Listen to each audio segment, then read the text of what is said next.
When the world has got you down and Alzheimer's sucks. It's an equal opportunity disease that chips away at everything we hold dear. And to date, there's no cure. So until there is, we continue to fight with the most powerful tool in our arsenal, love. This is Love Conquers Alz, a real and really positive podcast that takes a deep dive into everything Alzheimer's, the good, the bad, and everything in between.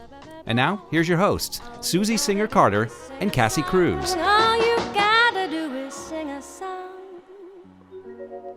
Hello, I'm Susie Singer-Carter. And I'm Cassie Cruz, and welcome to Love Conquers Alz. Cassie, how you doing? Hey, I'm good, but I just got to tell you, I actually only went shopping this morning. It was a 6-hour ordeal. No, it is. It's a 6-hour deal. I can't do it. So I have to have someone else do it for us. And certainly I couldn't even I couldn't let somebody else go do it, because then I'd be like, well, what did they touch? And I got to touch this. And because basically once you get there and you're out there and you're doing the thing, I'm all armored up, with everything hooded. And then when I get home, then it's a whole ordeal, every single piece. I leave the bag outside. I bring it in. I'm like, yeah. Well, you're good. You're good. I don't know. Actually, I make so many mistakes. I'd be like, oh, if there was COVID-19 around, I'm sure I brought it in somewhere. You know what I mean? Because oh no, I touched it. Oh my God. Okay. But other than that, all is well. All is well. We're doing this show. We're here. We're connecting. We are. We have a great story that's going to be coming up, which is really nice. And one of the silver linings of a cloud, and that's always nice. It really is, and we like that. We love that, and really, I think that this is what our podcast is really about. It's about how do we love? What does love look like? How do we face something that is such an adversary? Just really it's. We're facing adversity. The caregivers face adversity every day. And how do you show up in that? And how do you love during that time? Right. What does that how do you describe it? It's the way that you describe it, and the way that, it's the way the words that we use make a difference, and how we look at something. And that's what I learned. And I think anybody that goes through a journey like this, if you don't come out learning how to have a new normal, then you haven't gotten the gift of the journey.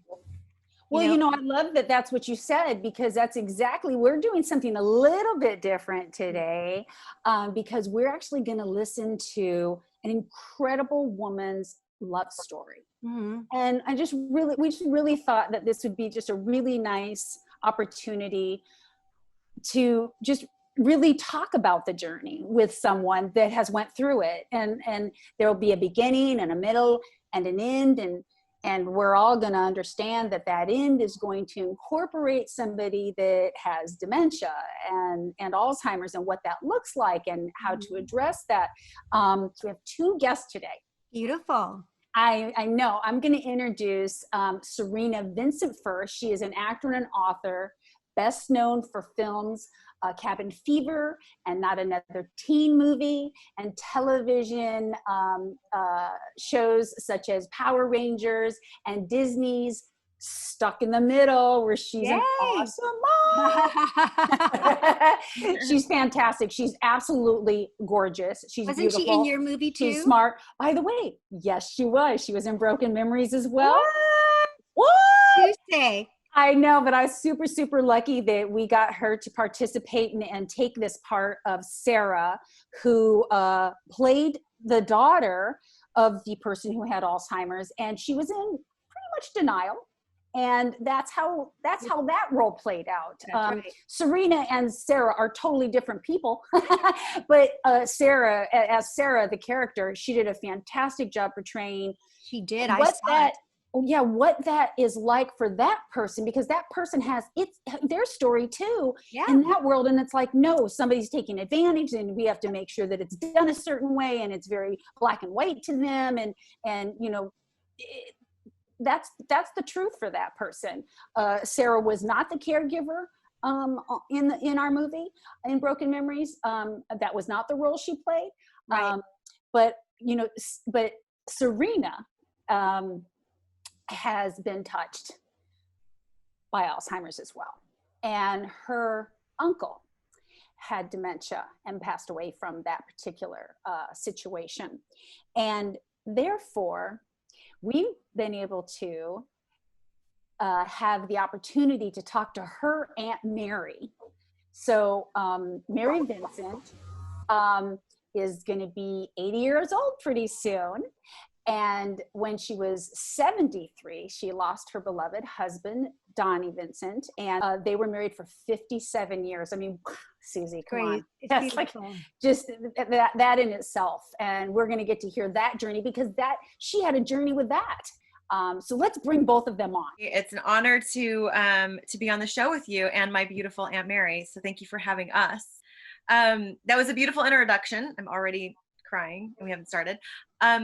You mentioned broken memories, and I just wanted to say thank you again for casting me in that movie because, as you said, I played the role of the daughter of Rance Howard, who has Alzheimer's, and I was not the caretaker in the movie and was completely in denial. And it was really special to play, not just because the cause is near and dear to my heart, but I hadn't played a role like that. Like this, I feel like the sibling relationship, the relationship between a brother and a sister, when you're dealing with your parents is unlike any other relationship out there.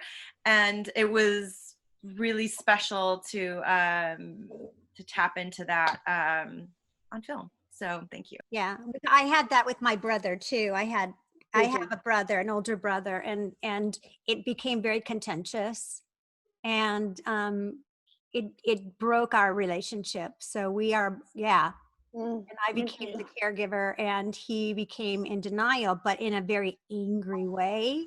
Oh wow! So, and it happens in families all the time because there's just not enough understanding of the disease. There's not, and that's one of the reasons why we wanted to have this type of podcast. What I'd really like to do is hear how you and Donnie met. Right. Well, we met when I was just 14 years old, and I had just come from a movie with my friends, and he and his friend stopped and asked us for a ride if we wanted to ride home, which we did. And on the way, they invited us to go have a Coke. And I said, well, I have to go home and ask my parents first. And my mother said no, she didn't know those boys, and I could not go. So my friend Carol went with and had the Coke, and Donnie and I stood in the yard and talked until my mother made me come in. We did start seeing each other, and but I wasn't allowed to date, but he would come over and visit and talk to my dad about football. He was a football player, and of course my dad loved it because he had 3 daughters, and so he was like, he was enjoying that very much. And as we saw each other fairly frequently, and Donnie told me one day, he says, you know that guy that used to whistle at you? And I said, yeah. He said, that was me. Huh. You stuck your nose in the air and ignored me. And he told me exactly what I was wearing. And he said, he told himself, I'm going to marry her. And then he said to me, well, you are going to marry me, aren't you? And I said, I can't get married. I'm only 14. And he said, well, I don't mean now. That year I was in freshman in high school, and I became a cheerleader. He played football. And then his senior year, we decided to break up because he was going to go away to school. So the senior prom was coming, and he didn't mention it. And so a guy asked me, and I said, no, I declined. And then another guy asked me, and I accepted because I thought, well, Donnie must have asked somebody else. So because we weren't going steady at the time. So I accepted this other guy. And then that one picture you have where it shows us, this is before and this is after. Well, we were standing there, and he came up to me and said, what color is your dress so I can order your corsage? And I said, well, you didn't ask me. And he said, well, do I have to? And yes, because I accepted someone else. Well, just then a friend came by and snapped our picture, and we both, neither one are smiling. Anyway, we ended up, we married right out of high school, and people did in those days. They married young, and we were fortunate. We had a beautiful son, Our firstborn was a son, Bobby. And then 3 years later, we had a daughter, Shanna. And then 2 years later, we had our baby, Jamie. We had a wonderful life. Our son, Bobby, was a really good ball player, and he played first base for Little League team. It was a Sunday afternoon. They were in the playoffs for the championship. And Bobby hit a ball that should have been a home run. He barely made it to second base. And I thought, there's something wrong with my son. So the next morning I took him to the pediatrician, and he said, well, he has a swollen spleen. I'm going to send you for some blood work. We went for the blood work. We came home, and as I opened the door, my phone was ringing, and it was the doctor. And he said, bring Bobby and meet me at the hospital. Well, I knew it was bad news. So I called Donnie, and we took him to the hospital together. He was in the hospital 3-4 days, and the doctor said, we can't do anything for him here. He needs to go to the City of Hope. City of Hope. How old was Bobby at this time? 10. 10. So we were standing at the emergency entrance when they arrived, and when they took Bobby out, he reached for me and he said, Mom, take me home. I want to go home. And then they wheeled him into the leukemia ward, and we were behind him, and I saw all those poor children, and I thought, oh my God, not my son. And I was filling out the paperwork, and I looked at Donnie and I said, this is a waste of time. He's gone. And Donnie said, no, don't say that. And then the doctor came in and took us to Bobby. I kissed him, and he was gone. I knew he wasn't there. And so it's the most terrible thing a parent could experience. And every morning you wake up and it hits you anew, so it's like going through it. Eventually, you learn to live with it, and life goes on. My dad was really close with Bobby. So we heard all the stories, and forever, as long as I can remember, I knew this. But I'll tell you, Aunt Mary, now that I have my own son, it feels different. Yeah.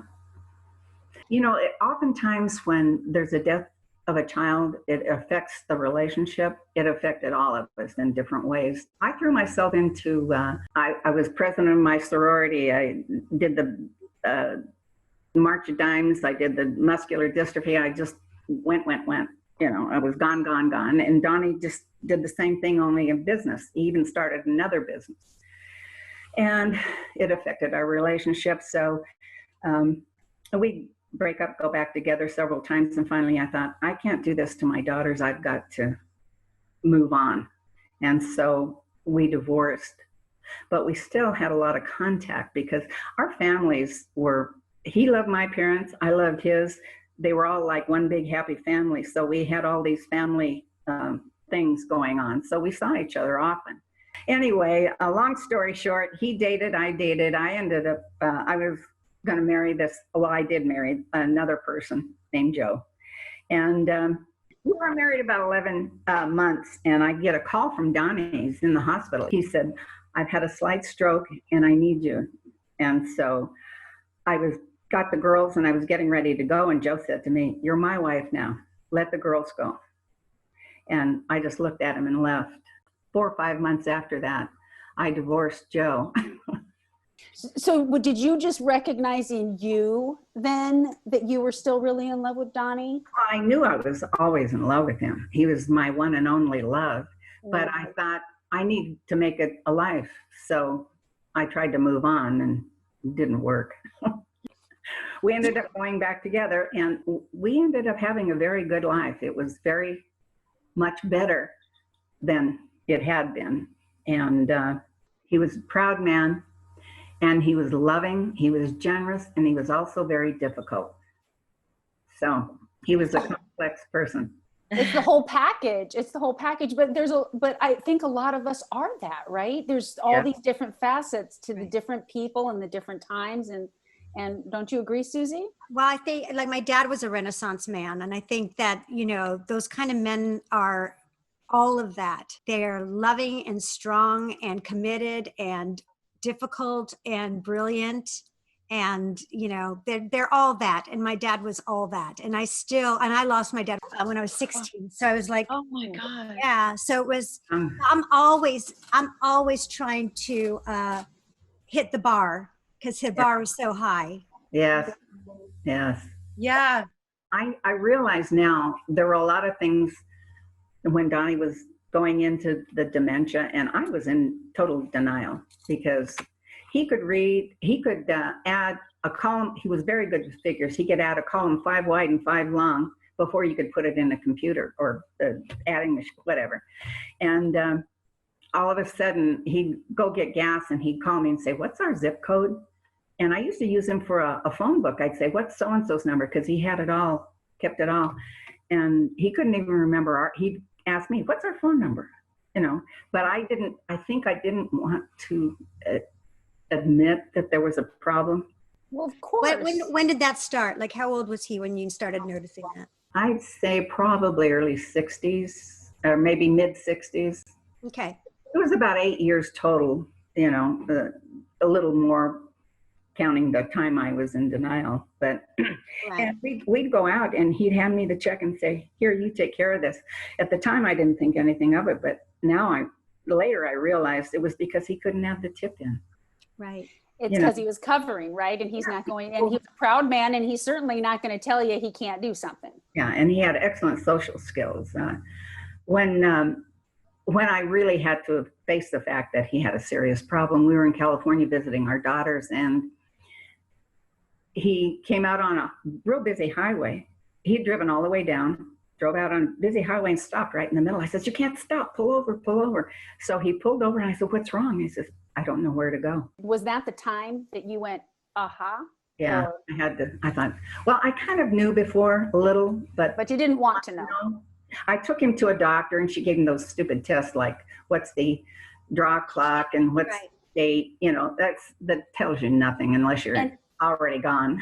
And he was fine with all that test. Yeah. So that test he passed, Yeah. no problem. There's nothing wrong with him. He's fine. Yeah. And then I took him to several other doctors, neuro doctors, and they gave him drugs and they either made him a zombie or they made him crazy. So I took him off the drugs. Why did they put him on drugs? This is before he was diagnosed? No, he was diagnosed Oh, by diagnosed at that He point. was diagnosed then. Then he started having me come into the business with him. And he said, I need you to come in and help me out. And he'd hand me a contract and he'd say, first time he said, "Read this and give me your take on it." Well, I didn't think anything of it because we shared all that stuff pretty much anyway. But then he started saying, "Read this contract and tell me what it says." And I thought, you know, and then I was supposed to only work a couple hours a day, and I ended up just working full time. And then I discovered all kinds of things where employees had been stealing and all kinds of things. So I put the business up for sale. I thought, you know, this can't happen. And we sold it, and he retired.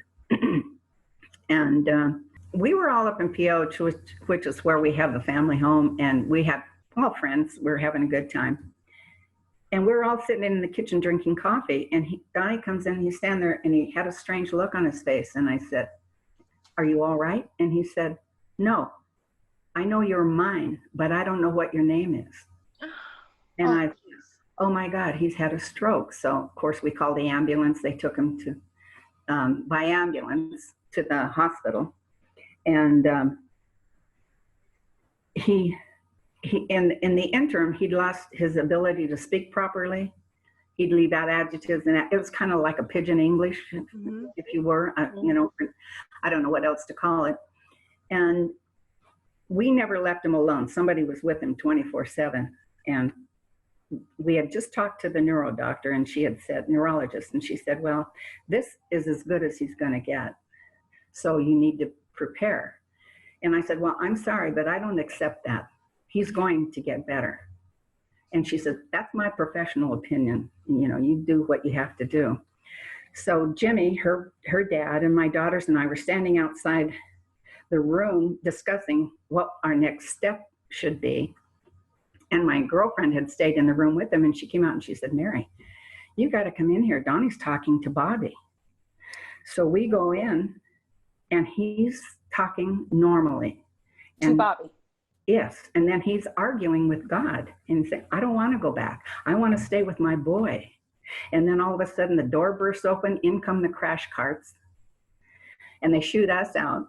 And about 10 minutes later, they let us back in, and they said, "False alarm, he's fine." And I'm thinking when he's talking normally, oh, we've had a miracle, he's been healed. we go back in, and he's talking of Jimmy.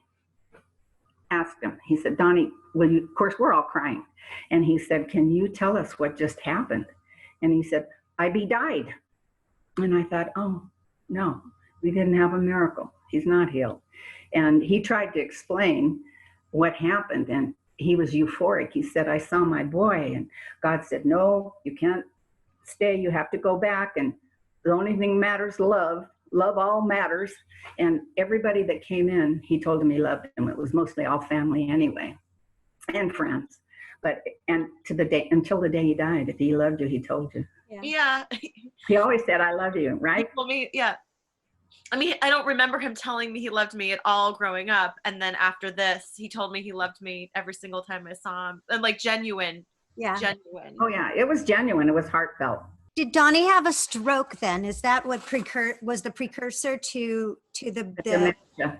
Yes. Because that's a different kind of dementia and a different, I mean, that is Alzheimer's, but it's also triggered by that. And that, and it causes, which is interesting because, you know, sometimes you don't know where it emanates from. Exactly. Yeah.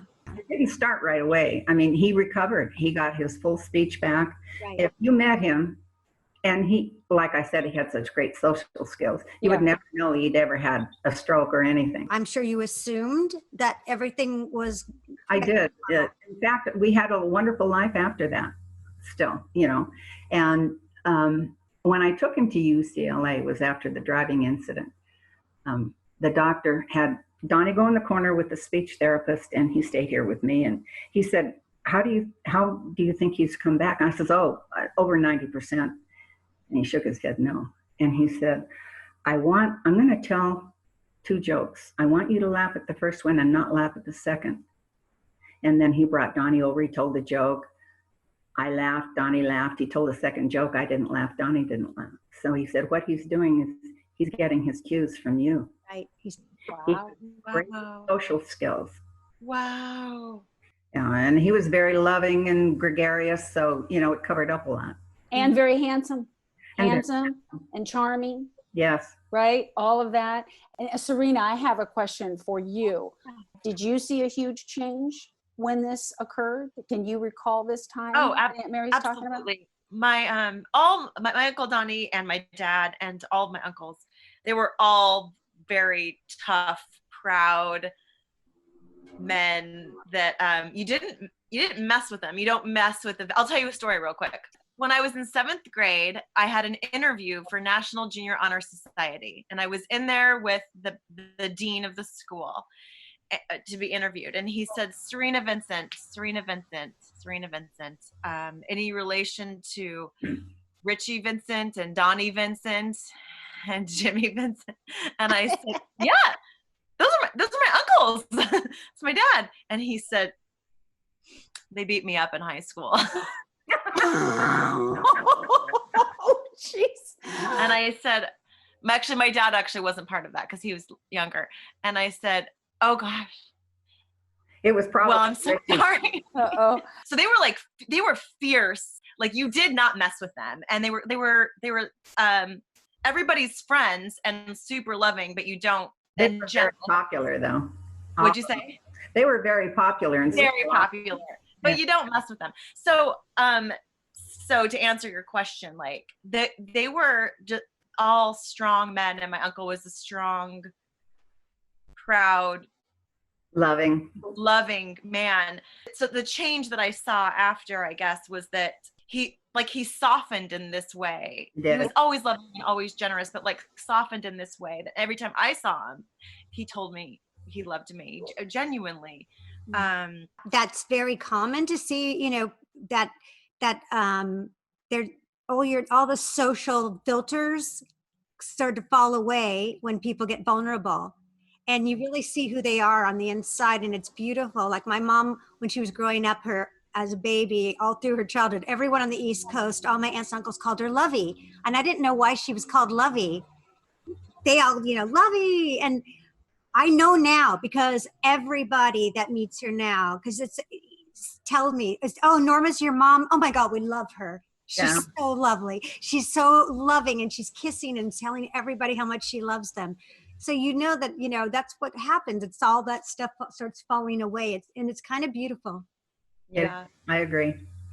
Then this particular situation happened, and I'm sure it didn't always feel okay, but you also, I'm sure, felt very lucky because you were together. Yes. Well, there were days I didn't feel so lucky. Well, but now we're talking about, that the beginning of the end, right? Because he was diagnosed then, and then you had to deal, you guys retired, you closed the business, retired. Then what happened? Tell us some of the ways, how did you handle things? Tell us, you were the caregiver. What happened to you during this time, you and him? I'd like to start by saying that the drugs were no good. They were schizophrenic drugs. And anyway, my daughter, California had just made cannabis legal. And she got a prescription from her doctor, and she got these brownies, and she brought them up, and we gave him half a brownie. And it was, I'm saying this for anybody that's going through this, it just kind of mellowed him out. I mean, because he was frenetic. He was driving me crazy. He was sawing off limbs in the yard and locking, if I'd go out the yard to water the flowers, he'd lock me out. I had to hide a key. Sometimes he'd get angry, but he'd do crazy things, like he'd empty out the closets and scatter the clothes all over the living room. I'd take the garbage cans out. He'd bring them back in before they were emptied. In fact, it was a funny story. My neighbor, 3 times, I took them out, he brought them back, I took them out. And she called me laughing. She said, "What are you going to do? How are you going to get your garbage?" And she's cracking up. She thinks it's funny. One time I hear water running. I came in, and he's got the hose from outside. And I said, "What are you doing?" And he said, "I'm cleaning the floor for you." Right. Yeah. Oh, my mom lived with me for a year, and that's, I experienced that stage of Alzheimer's. So Yeah. where she would walk into my room and everything in my room was hers. Yeah. Oh, there it is. And she'd have her pocketbook, and she'd go, "Thank you. I knew it was missing." And just systematically take everything off my shelf Yeah. every day. And Yeah. I finally just got her a big purse so she could do it. And I just stopped putting it back because it was hers in her mind. Yeah, he threw things away. He threw my keys away. I never did find them. And somebody come over to visit, they'd lay their keys down. He used to wear those sweatshirts with that thing in the middle, in the front. Pockets. Yeah. Donnie's brother Richie, his wallet went missing, I mean, and It was in the pocket. Oh, yeah. My daughter, everything was out of her room. She'd go, "Nana, did you see my earrings?" "What? Are you asking me? Why would I take your earrings?" Sure enough, they're in her purse. had him in his pocket. And he'd wear 2 sets of clothes. It was 110 degrees, and he had on 2 sets of clothes. And he'd put on a baseball cap and then a hoodie up over it, and then try to go to bed. I'd have to throw the covers off, and he'd fight me. I'd pull his shoes off and yank his clothes off and then shove him back down. He'd say, "Why are you being mean to me?" And I said, "You can't sleep with 2 sets of clothes and your shoes and 2 hats on."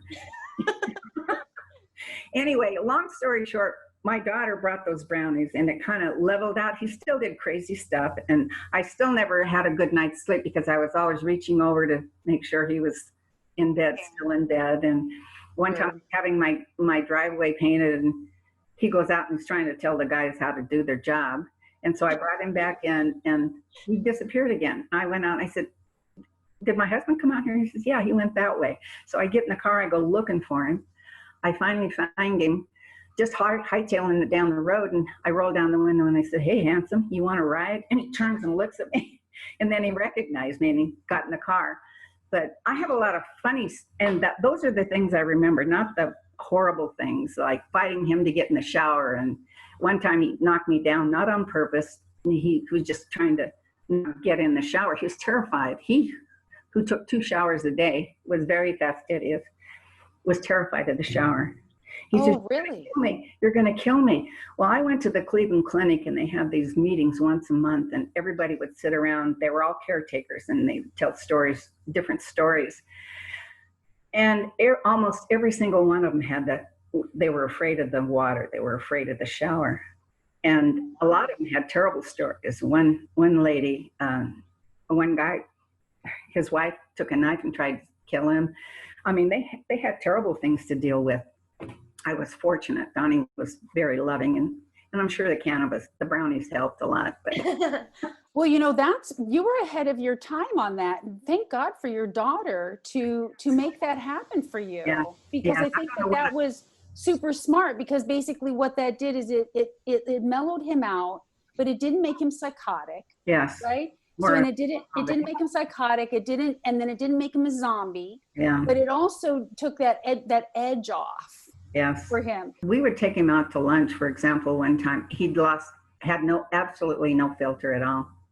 And we're sitting there having lunch, and this guy, was huge man, came in, sat down in front of us, and he said, "Whoa, look at that fat bastard." Oh God. I'm like this, That sounds so much like my mom. My mom was, we were interviewing caregivers to come in, and my mom, one of them came in and she goes, "Look at the ass on that one." And I'm like, "Mom, she can hear you. I'm just saying." Yeah. Well, Did you hire her? well, No, and what my mom was so funny. She goes, "Oh no, not that one. Oh my I God. did hire this one lady. I got to a point where I felt I was near a nervous breakdown. I knew I needed help. Yeah. And my daughters tried. They both had children and careers, and they would come up on the weekends and try to help me out, but I needed more help than that. Yeah, it's 24/7 you were on, and you weren't resting. So you Yeah. weren't really getting And I any couldn't- rest for yourself. I took him to the grocery store. He'd pile things in the cart. I'd have to take him out. While I was paying, he'd take off, and I'd have to go find him. It was just awful. Yeah. So anyway, I heard about this lady, and she was a professional, and I hired her. She came over for lunch, and we had lunch together, and I hired her, and she left. And the next day I said to Donnie, I said, "Remember that lady that came for lunch?" And he says, "Yeah." And I said, "Well, I'm going to go to the store. She's going to come and keep you company while I go." He said, "If she comes, I'm leaving." And I knew he would. So I called and canceled. And a couple of days later, Donnie's sister came over and stayed with him while I went to this library dedication thing. And I ran into a friend I hadn't seen in a long time, and I asked her how she was, and she says, "Well, not too good. I lost my husband 3 months ago." And she told me how, and she said, "What's going on in your life?" And I told her about Donnie, and she says, "I have just the person for you. My husband loved him. He's loving, he's warm, he's kind, and he has nursing background." So I took him to lunch, and I hired him. And he was coming over the next day, and just before he got to the house, my friend called. She says, "Mary, act like this is an old friend of Donnie's, so he won't know it's a caretaker. He'll think it's his friend." And just then my doorbell rings. I go to the door, and it's Virgil. And I said, "Well, Virgil, how nice of you to come and visit after all these years. It's so good to see you. Come on in. Donnie will be so happy to see you." Well, he picked right up on it. He came in. He said, "Well, hi, Don. How are you doing? Gosh, I haven't seen you in forever. How are you?" That's awesome. That's great. Yeah. And Perfect. he says, "You remember me, don't you?" And he said, "Nope." And so Virgil sat down and started talking to him. And pretty soon Virgil says, "Hey, Don, I feel like going for a ride. Do you want to go for a ride with me?" He says, "Yeah, sounds good." So 2 hours they were gone. I was like, "Oh my God, I got all this stuff done." I was thrilled. But this guy, he was wonderful. And Donnie couldn't remember his name. He called him. And on the days him didn't come, Donnie would say, "Well, where's him? Isn't he coming today?" So he just became part of our family. He was wonderful. And I hope that anyone going through this could get a helper like he was. Everybody needs a him.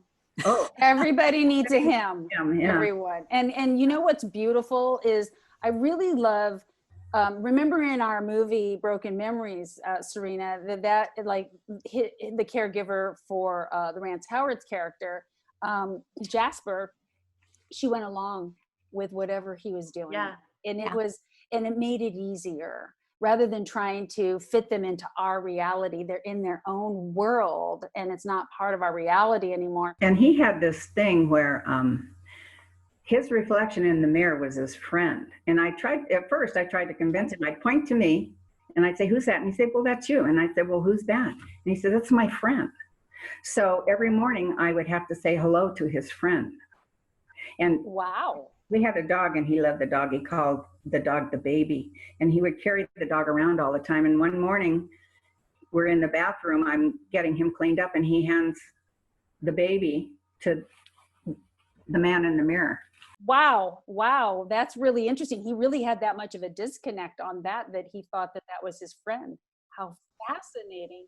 Yeah. And one time I was getting out of the shower, and he came in, and he says, "Oh, I'm so sorry." I don't know who he thought I was, Sure. but I wasn't his wife at that time. But then there were times he'd have lucid moments, and he would say, like one time he said to me, "Mary, what have I done to you? What have I done to you?" Oh, because he knew. And then we're talking about babies, and we get to see Cerina's baby. Yes, our Hi, little, baby. Hi, Aunt Mary. hi, honey. Can you blow kisses? Hi, sweetheart. Blow Aunt Mary kisses. Gosh, she's getting so big, Cerina. I know, he's giant. Yeah. He's gorgeous. I have a couple of little stories I'd like to share about Don. I think they're funny, and it kind of kept things from going crazy.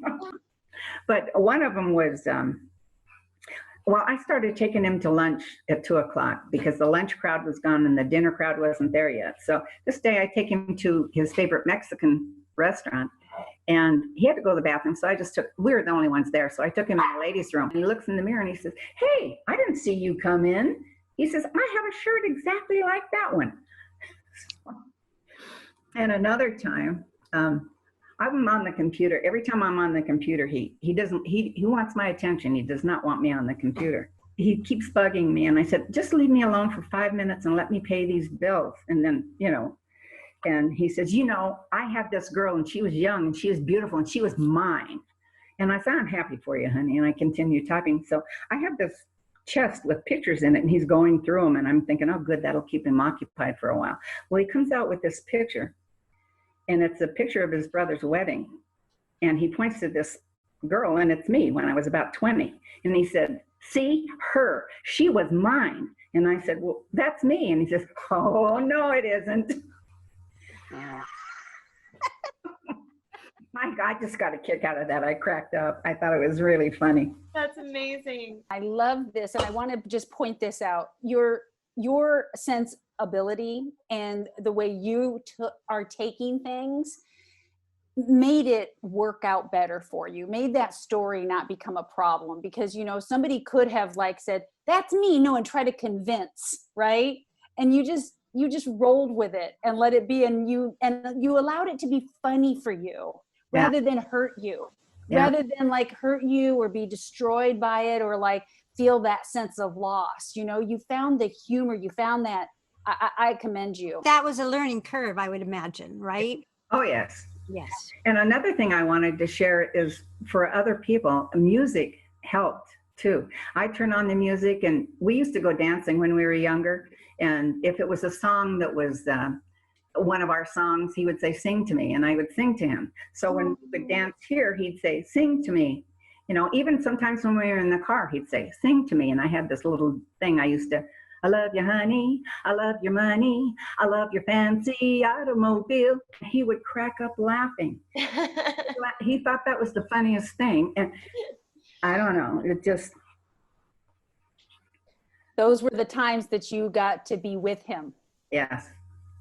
And, right? we'd watch television, and I have arthritis, and he would rub my feet, and then he'd hold my feet in his hands, and his warmth, it felt good, I miss those times.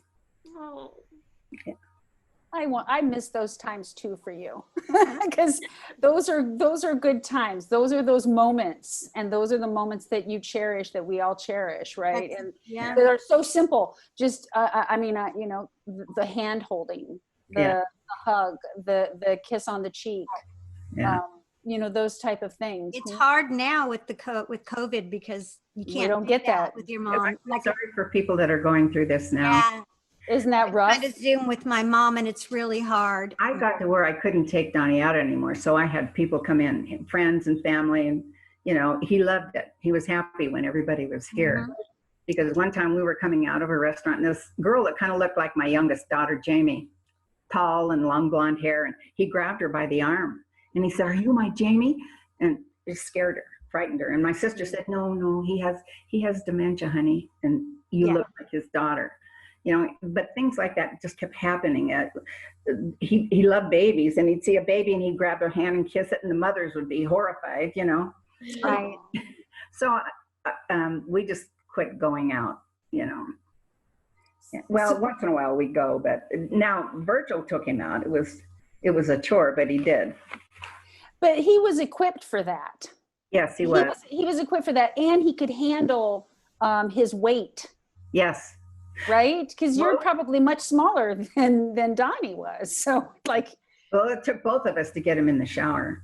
Oh, really? Oh, so really to the end, he was very afraid of the shower still. Yeah. Could not.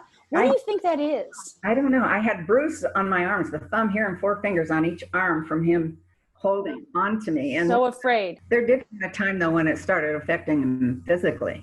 And he kept falling all the time. And the first time he fell, I had him put his feet up against mine, and we rocked back and forth until I rocked him up. But that happened one time. After that, he kept falling, and I couldn't get him up. And he would just let his legs go limp. So I had to keep calling the paramedics. And one day he fell about 4 times in one day. And I said, just take him to the hospital, because I knew things were just getting, really bad. And he was in the hospital maybe 5 days, and he started, one time I was sitting there and I saw tears coming down his cheek, and I said to the male nurse was standing there, and I said, he's in pain. I said, give him something. And he looked at me and he said, Mrs. Vincent, he's not in pain. He said, before you came in, he pointed up to the corner and he said, who are those people? Why are they up there? I think he was trying to tell me that family were coming to get him or something. Of course, I was so upset. I was nothing was registering. I was taking him home. I'd made plans for them to bring a hospital bed in the living room, and the girls called and said, well, we'll be right there. And I said, wait until I bring him home, because you'll just be stuck here in this room, and I'd rather have you. Well, he never came home. And about the 5th day, I went and they had him in intensive care, and he was starting to shut down. If he ate anything, he threw up. And the doctor was there, and he said, does he have, what do they call them? The directives. Directive, yeah. I said, we both filled those out when we did our trusts. So yes, he has one. And then the nurse that had admitted him was a young female nurse. She came in and she said, I can reverse this. We can put in a feeding tube. We can put him on a respirator. And, and I'm thinking he would not want this. And I said, I don't think we're going to do that. And she says, well, I'm going to put in orders to have this done. He doesn't have to die. And he left. And Jamie, my youngest daughter, walked out after her. And I don't know what she said to her, but she changed her mind. And he was not put on a respirator or a feeding tube. And he just went in, he had a tear rolling down his cheek, and he looked at me and he said, I love you. And he closed his eyes, and he went into a coma. I mean, he didn't die. And we took him to hospice, and he was there about 5 days before he passed. And it's a strange thing, because after he died, you'd think I would have been relieved, but I was angry. I was so angry.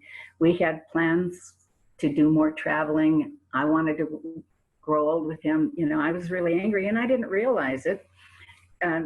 Cerina's dad and I went to have sushi. And I was driving, and as I pulled out of the parking lot, there was a lady in front of me, and she wasn't going fast enough. And I said, stupid lady, go, and Jimmy looked at me and he said, Mary, that's not like you. What's wrong with you? And I thought, yeah, what's wrong with me? Because I was mean, and I'd be driving and I'd be swearing at people that cut me off or didn't let me in when I wanted to. And I thought, oh man, so I need to do some work on myself. So I did, and I kind of got over that. I had to apologize to all my friends, one in particular. And anyway, it was a tough time. I think it's a coping mechanism, because when Bobby died, I yelled at the doctor and I said, don't just stand there, do something. You know, of course, she just looked at me with this sad look, you know. Yeah, it's a coping mechanism. I've realized that now. Sure, of course, because you're crushed, you're hurt. And I love how intuitive you are, and Thank you. how open you are to having the experiences and sharing with our audience, and being just really vulnerable to say what the truth is and what everything looks like in life. I mean, thank you for the journey that you've taken us on today. I have a few little poems that I'd like to share, if you don't mind. We'd love it. No. This is Ode to Donnie, and it's, let's try and catch the wind, just we two, hand in hand. Where'er we go, we will not say it matters not, only that we're together. Somewhere in forever, we will dance again, and you will say, sing to me as you once did.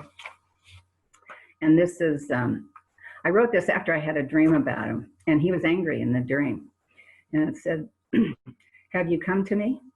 Have you come to me in a dream? Is it you? I feel your presence. I pray it's true. I kiss those wild eyes until anger dissipates, and then we begin again. My heart aches for what may have been. I will wait forever to hold you again, my love. And this is my Donnie. In the morning when I wake, my first thoughts are of you. You are in my mind, my heart, and my psyche. I fear I will never again hear your voice, nor you mine. You are part of me and always will be. There is no other. And this is after he's gone. As the dawn breaks and I awake, I turn to you, but you're not there. In my mind, I touch each cheek with my lips, then your forehead. I feel you. I smell your scent, but only in my mind. And that's it. And that's it. It's beautiful. Thank you. Thank you. And that is beautiful, touching, moving. Did you hear those poems before, Cerina? I did, and I cried. So I was prepared. I could have not, could have been more prepared emotionally, but I'm not. Well, I read them to her because I'm not a poet, and I just wanted to know. Yes, you are. Oh, yes, you are. You're a storyteller. You're a poet. You're a beautiful woman. I think your story will touch so many people that have been through this. There's comfort in hearing other stories that are like yours. So you know that we're not alone and that we're all holding hands during this really hard time, you know. I do have one thing I'd like to share, if you don't mind. I want to tell anyone going through this that if you lose your temper, if you're short, don't be mad at yourself. You're just human. This is a very difficult thing you're going through. It's the hardest thing you'll probably ever go through. And I know two couples where the caretaker died before the spouse did because of so get help. That's right. You can't do it alone. That's 100% true. Yeah. That's the very she's the real deal. Well, that's the whole crux of what we want to talk about, is to protect the caregivers, because Exactly. we don't, and especially when you love someone dearly, but you have to realize, like my mom said to me at one point, you have to live your life. You need to put me in a home. Oh, did she really? Yeah. And I said, oh, you're going. Donnie never got to where I don't think he was even aware of that. He just, by the time I accepted that he was actually in the throes of dementia, I didn't want to do it. But I didn't want to do it either. But my mother had those lapses, or those gifts of lucidity where she would just look at me and go, yeah, it's like when he said, what have I done to you? It's of course. And they know there are those moments, and it's very difficult for them. And that's a gift for him to have said that to you. And that was a gift for my mom to say to me, because she knows how dedicated I am to her.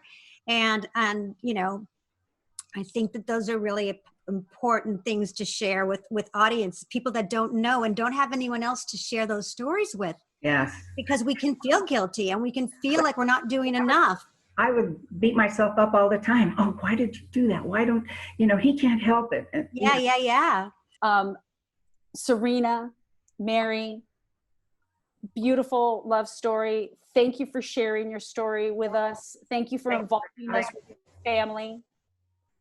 Susie, of course, I always thank you, being the greatest partner ever and allowing this to unfold as it did, and for Mary to be and Cerina to be able to take us on this journey for Uncle Donnie. This is about Uncle Donnie. And love you, Uncle Donnie.